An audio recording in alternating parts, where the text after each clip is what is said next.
Cette méditation quotidienne vous est présentée par le Centre Le Pèlerin, spécialisé en accompagnement psycho-spirituel. lepèlerin.org.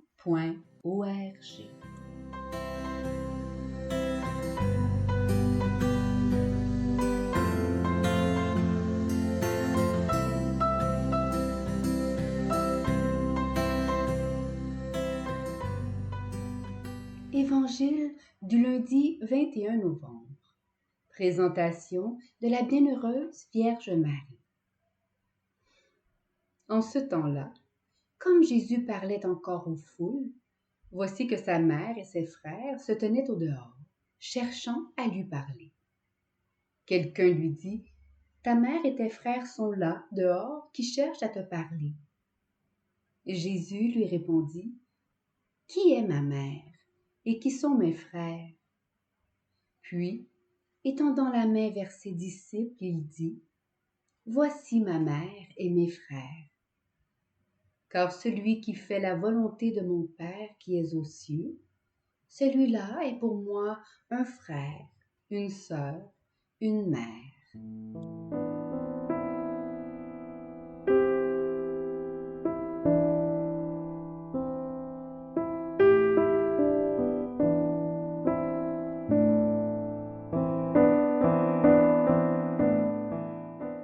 Méditation. Au premier abord, la question que pose Jésus à cet intermédiaire surprend, car il semble se détourner de ses proches au lieu de les accueillir. Jésus dévalorise-t-il sa mère en disant que quiconque fait la volonté du Père lui est un frère, une sœur, une mère? En réalité, Jésus, vrai homme et vrai Dieu, fils de Marie et fils du Père, saisit cette occasion pour révéler l'appel adressé à chacun d'entre nous d'entrer dans la famille de Dieu, dans la filiation divine. Il élargit à l'humanité entière le don que Dieu fit à Marie en lui proposant de faire la volonté du Père. Grâce au oui de Marie, notre prière peut trouver un chemin vers Dieu. Le nom de Dieu a pris chair en son sein pour que l'homme puisse répondre à son amour. Tout homme qui cherche Dieu, qui cherche à lui parler, n'est plus étranger sur cette terre, mais peut entrer dans la famille de Dieu. En effet, comment une prière chrétienne peut-elle parvenir à Dieu?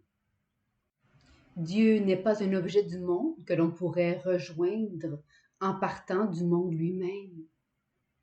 Une prière ne peut monter vers Dieu à la manière d'une expédition lunaire après une préparation technique digne de la NASA.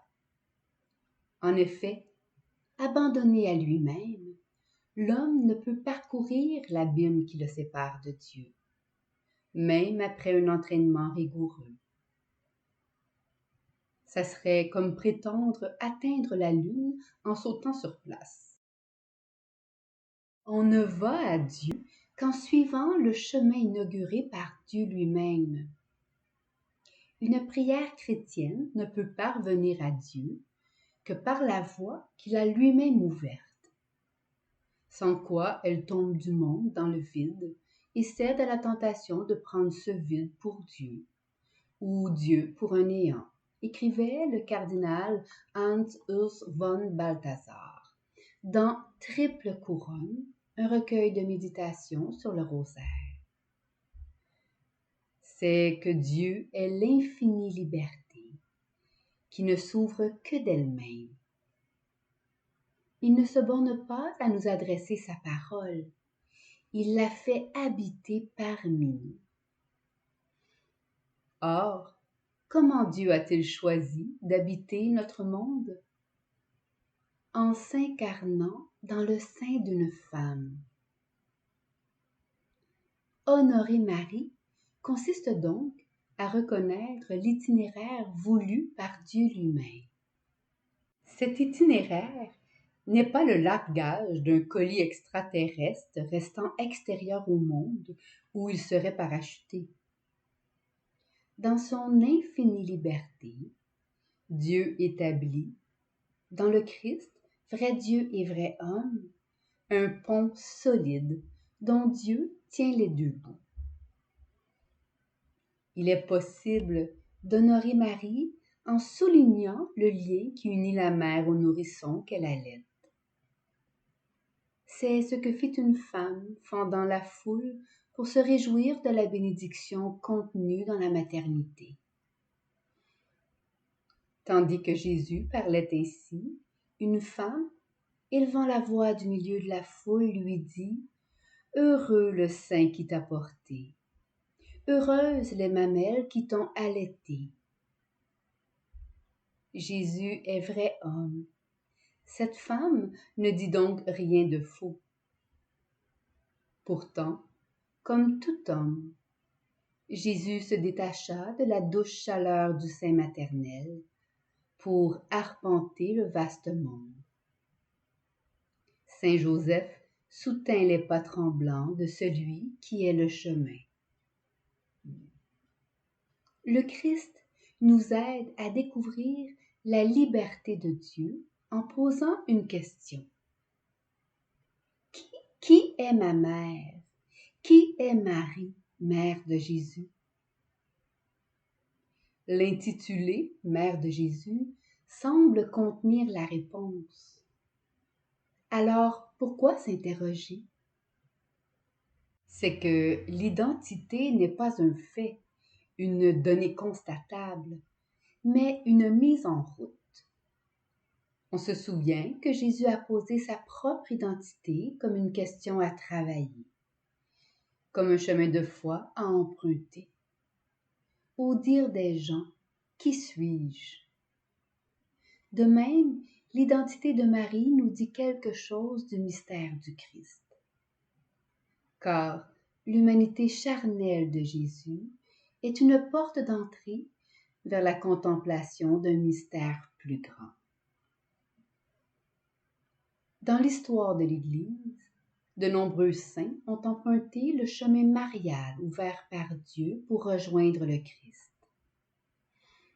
Saint Louis-Marie Grignon de Montfort, dans son traité de la vraie dévotion à la Sainte Vierge, écrivait « Je ne crois pas qu'une personne puisse acquérir une union intime avec notre Seigneur et une parfaite fidélité au Saint-Esprit, sans une très grande union avec la Vierge Marie et une grande dépendance de son amour.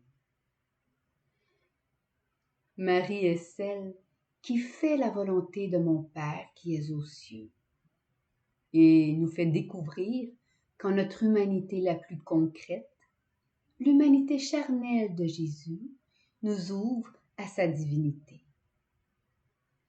La maternité de Marie nous reçoit, nous façonne. C'est en elle que nous pouvons concevoir de l'Esprit Saint pour permettre au Christ intérieur de naître dans notre vie. Dès lors, nous accueillons notre prochain comme un frère, une sœur, une mère.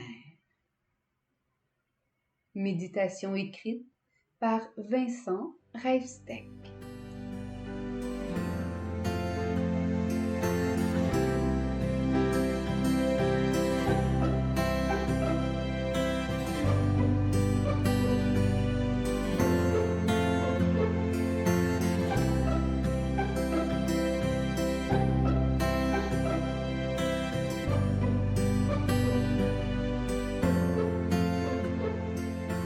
Le Centre Le Pèlerin est fier d'offrir depuis plus de 20 ans un service d'accompagnement ainsi qu'un certificat universitaire en accompagnement spirituel. Tous nos services sont offerts en ligne. Nous sommes situés à Montréal, au pied de l'oratoire Saint-Joseph. Le Pèlerin, le savoir intérieur qui transforme la vie. lepèlerin.org. Page Facebook Centre Le Pèlerin.